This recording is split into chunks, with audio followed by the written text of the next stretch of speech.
I think making art's a really curious thing, because when you're in the midst of making something and you kind of, you know, you've got it by the tail, as it were, and you're taking it somewhere, it's going into a space, then you can actually say very assured things about what you're doing.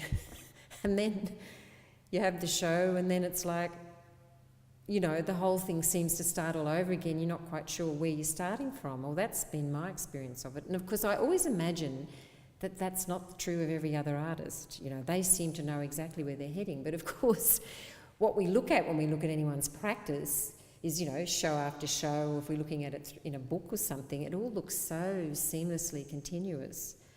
And, you know, maybe my work looks like that too, from the outside to others. So probably, I know I can only guess at that for most artists, it's not a comfortable position ever, really.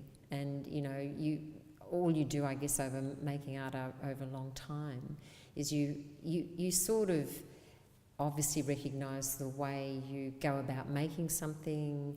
There's certain elements in your practice that reappear all the time, but it's, you know, I envy people who can come up with a very neat description. And in fact, the longer I work, it's almost getting harder for me to do that. I don't know, I think for me, things just occur to me, and, you know, I play them out in my little studio of the head. I play them out. If I've got a space that I'm pitching to, like someone's offered me a show, or I'm thinking about a space to do a show, that's helpful, because if you like, that's the theatre, you know. So you've got this kind of space in your head, which is your making space, and you've got this theatre in your head, which is the shape of that space. So I think that theatre of the mind's pretty important, you know, and I think that's what art is in a way. It is a kind of theatre of the mind. The work with the sleepers was really about that, you know, this latent stage of art making when something's still in the theatre of the mind, as it were, and you're dreaming about an idea.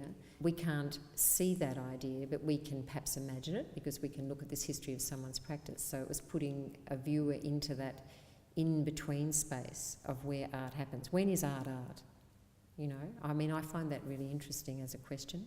It's a kind of big one, but it's sort of, it's a kind of nice sort of philosophical point to play around in your mind, I think. You know, I think risk in art's a really important thing, and I think the hardest thing is to work out how you can risk yourself, how to make a risk for yourself. Because the longer you make art, you can, you know, there's certain ways you know how to go about it, so you can become quite adept at it in a certain way. So how do you trip yourself up? How do you make yourself a little anxious that it's not going to quite work? And then it's a problem-solving thing. So it's like, how do I make that? And that's the bit I really like. Because if it's something that I feel convinced enough about, the juicy part for me is always, how do I make it? And sometimes I have to call in help for that. And I actually also really enjoy that, because I like that it's a kind of collaborative thing where you're sort of a bit like the director of it. So you have to give right instructions if it's casting, or it's, I don't know, shooting video and editing, or, you know, whatever it is.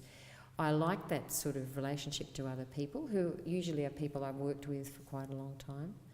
So there's an understanding already. And that also gets you out of that headspace that the work's been sitting in for a while. So the making part's this really practical thing for me, where I'm the most happy, because I've got something to do, I've got something to solve, and I've got somewhere to put it, you know. So I'm pretty, you know, that's about all I need to sort of respond to at that point. The other thing I think is really my subject has always been through is this kind of some relationship to the body, often my own, but in a certain sense I think my practice is quite conventional. It's you know, if you think about the body in the history of art, then you can think of a more classical subject in a way. And that's a good restraint from my perspective, because I think by staying on the path of a sort of subject matter like, you know, the body or the figure, or however you want to think of it, in that classical way, allowed me to move across mediums. So I could move from photography, you know, video, sort of painting photography, sculpture, etc. And when I was referring earlier about risk, there's also a risk in moving into another material, another medium, because you're not trained. I don't even mean sort of technically trained. You haven't even sort of brought yourself up through the history of that necessarily. So I found those really enjoyable, to kind of slide over into other areas where I didn't actually belong in that sort of sense. I found really an interesting way to, and I think if you do that, you'll often come to those other types of uses of materials that people who are painters trained or sculptors trained don't.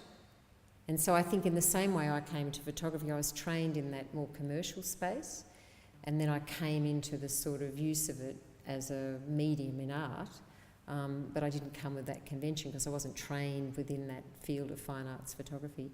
So it's an interesting thing when you think about in teaching, when you're talking about where's the training and where's the making, how do you fit those things together, what order should they be in? I think I'm an absolute example of someone whose subject matter and urge to make things drives what mediums I choose.